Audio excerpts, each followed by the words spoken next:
Bienvenue chez nous pour le 38e épisode du Podcast des Nous.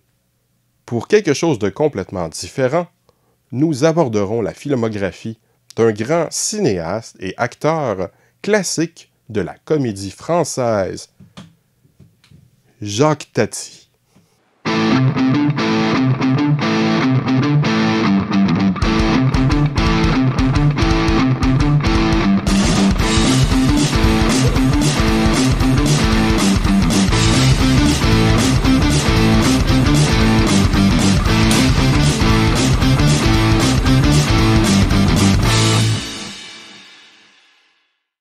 Voici maintenant la chronique culturelle. Parce que nous autres, on est culturés, mam. J'avais vu, il y a de nombreuses années, des extraits de films de Jacques Tati, ce fameux réalisateur, acteur et scénariste, grand monsieur de la comédie française. Je suis curieux depuis des années de vraiment voir ces films, qui ont si bonne réputation. J'ai pu avoir récemment un coffret intégral à un prix abordable et donc m'y suis mis tranquillement. Ce dont je vais parler aujourd'hui. Jour de fête, sorti en 1949. Pour son premier film, je dois avouer avoir été déçu. C'est un film assez particulier. Il existe plusieurs versions. Ce devait être un des premiers films français en couleur, en utilisant une nouvelle technique proposée par une entreprise française à un prix moindre que d'autres techniques venant d'ailleurs. Mais la compagnie s'est rendue compte un peu avant la fin du tournage qu'elle ne réussirait pas à développer le film. Heureusement, le film avait aussi été tourné en noir et blanc par sécurité. Depuis la sortie initiale du film, le réalisateur l'a retravaillé, notamment avec une version partiellement colorisée, avec de nouvelles scènes, entre autres impliquant un peintre en bâtiment qui expliquerait l'utilisation de couleurs. Finalement, avec des technologies plus récentes, on a pu restaurer la version couleur du film, avec des couleurs pas si jolies et une durée un peu moindre. J'ai vu la version originale en noir et blanc pour le moment, quoique la version couleur est inclue aussi dans le coffret. Puisque le film a été pensé en couleur, cela fait perdre un peu, mais cela n'explique pas tout. L'action se passe dans un petit village en région où arrive un groupe de forains. Le personnage principal est le facteur du village. Il prend son temps avec son job, parle avec les gens, les aide, va boire un petit verre. Bref, relax. Le film est séparé en 3 parties clairement différentes l'une de l'autre. La première montre le train-train quotidien du village légèrement bouleversé par l'arrivée des forains qui vont installer le matériel. On a droit à divers petits gags avec le facteur, mais ils sont franchement pas originaux et manquent totalement de rythme, ce qui les rend vraiment pas drôles. Dans la deuxième partie, les villageois profitent des attractions et quelques forains font de mauvais coups au facteur, notamment le faire boire.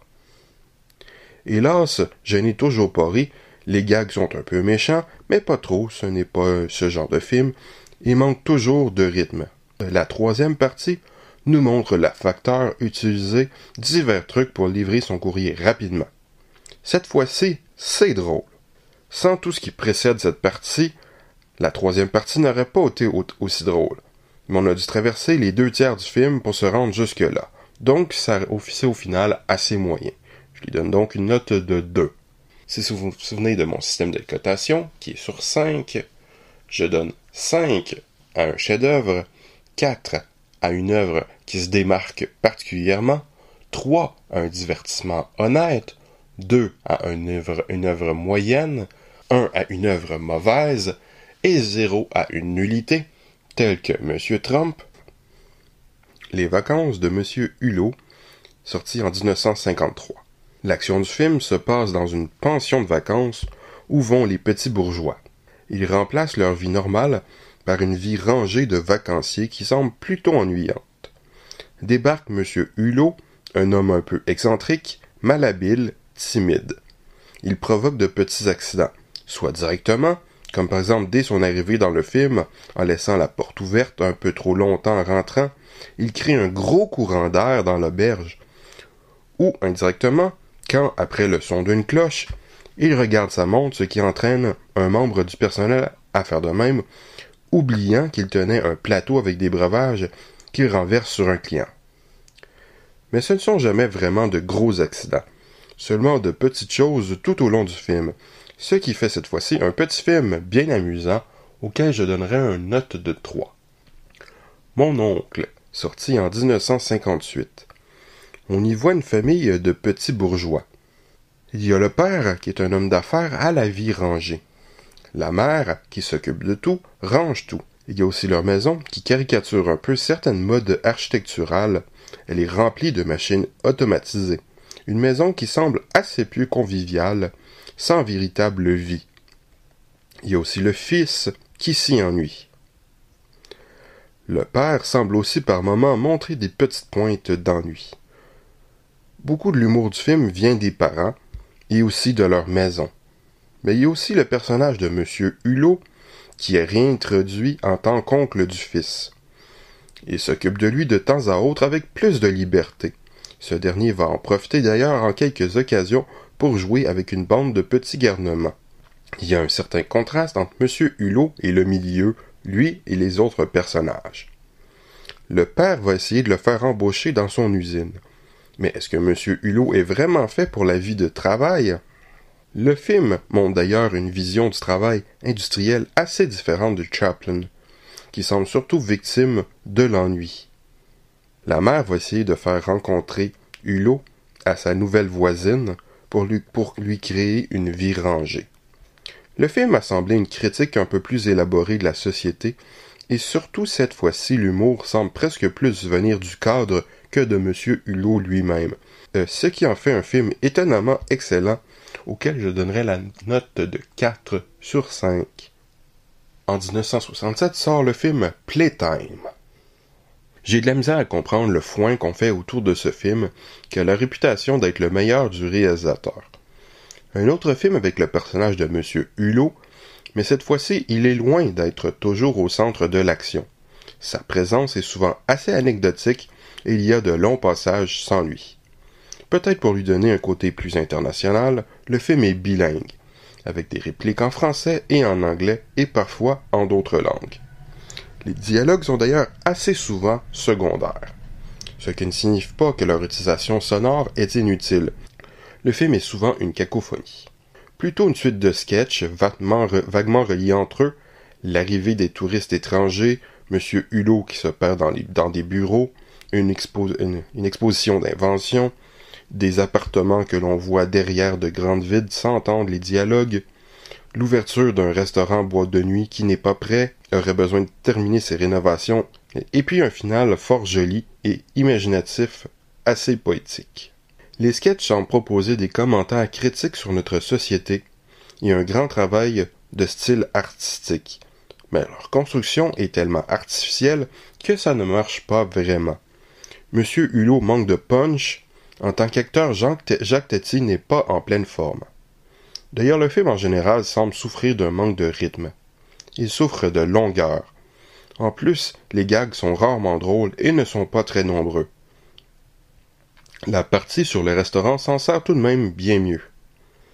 Ce film, qui devait être le chef-d'œuvre de Jacques Tati, ne marche pas vraiment pour moi, ni pour le public à l'époque, vu l'échec commercial du film qui a ruiné Jacques Tati. Playtime a tout de même un certain sens du jeu qui est plutôt sympathique et amusant par moments. Quelques grands moments, un certain sens artistique, une certaine profondeur. Donc je donne à ce film une note de 3. Et puis en 1971, il y a Trafic. Donc dans ce film, M. Hulot, un conducteur de camion et une relationniste anglophone, doivent amener un véhicule de démonstration à un salon de l'auto à Amsterdam. Mais ils sont continuellement retardés. Pas tellement par le trafic, plutôt par des ennuis mécaniques et autres joyeusetés. Mais le film est parsemé d'images de gens dans le trafic. J'ai l'impression que c'est plutôt là qu'on doit trouver une grande partie du propos du film. Ce film a une histoire un peu plus construite que le précédent, mais un style, un propos et une mise en scène beaucoup plus simplistes, qui ne voit pas tant en grand, ce qui fait du sens, puisque si Playtime a acquis une grande réputation depuis sa sortie, ce fut tout de même un désastre financier dans le temps. Le film joue aussi du bordel, de la cacophonie et du multilinguisme avec les francophones, les néerlandophones et l'anglophone, mais ça m'a semblé mieux dirigé, mieux utilisé en général. Pendant plus de la moitié du film, ça reste aussi mou. On aurait eu besoin sans doute de plus de gags, mais ensuite le film se rattrape vraiment assez bien, avec quelques grands moments très drôles, entrecoupés de passages sans doute moins épiques, mais tout de même très bien. J'ai passé un très bon moment au final. Donc je donne à ce film une note de 3. Et puis il y a eu Parade en 1974. Pour son dernier film, Jacques Tati a tout simplement filmé un spectacle qu'il a monté principalement en vidéo, mais aussi en utilisant de la pellicule. Si j'en crois le court texte de présentation au début. En fait, apparemment, il s'est été tourné en plusieurs fois, donc c'est plus qu'un spectacle. Puisque le film utilise un peu de pellicule, mais principalement de la vidéo, c'est assez moche visuellement. Heureusement, le son s'en sort mieux avec un mixage décent. Le film est tout de même un peu plus qu'un spectacle filmé, de par certains choix, notamment de filmer un peu ce qui se passe autour du spectacle, soit les spectateurs, leur entrée et les coulisses. Cela dénote de son style, de son intérêt, en particulier filmer quelque chose d'un peu en désordre, un peu en cacophonie. Certains spectateurs font clairement partie du spectacle et ou du film, vu quelques gags. Le public participe un peu trop, c'en est suspect. Bien sûr, ce qui se passe sur scène témoigne aussi de tout cela, avec des gens qui travaillent supposément sur les décors durant tout le spectacle. Le cinéaste travaille toujours le son, et je ne pense pas que les choix de photographie soient innocents. Mais en fait, ce film est un faux spectacle organisé. Certains passages proviennent de tournages différents, sans public, et ce qui a réellement été interprété dans un cirque n'utilise pas qu'un vrai public. Il y a des gens engagés pour en faire partie et participer. Il y a même des photographies grandeur humaine de faux spectateurs. C'est reste de l'humour bon enfant, du niveau du cirque avec clownerie et acrobatie de tout un groupe d'artistes, mettant entre autres en scène Jacques Tati lui-même en pantomime, avec tout de même quelques sons provenant de sa bouche et par moments de véritables phrases. Malgré l'âge, il semble toujours savoir y faire. Le film alterne entre des numéros de cirque avec les artistes et des numéros solo de pantomime avec Jacques Tati. La participation de l'un des spectateurs et sa femme dans un numéro était trop drôle. J'ai beaucoup de difficultés à imaginer que ce n'était pas arrangé. Mais c'est bien le premier moment où j'ai réellement ri. Le film trahit un peu de son âge avec les styles vestimentaires et les coiffures, mais surtout avec un passage musical très années 70. Le bon vieux coup du sketch comique avec les musiciens est toujours aussi sympathique, mais dans l'ensemble, l'humour assez vieillot, sans doute toujours efficace devant un public familial sur scène, mais d'un intérêt douteux pour un film. C'est plutôt ennuyant comme tel, et donc ce film se mérite un 1. Au revoir, et à bientôt!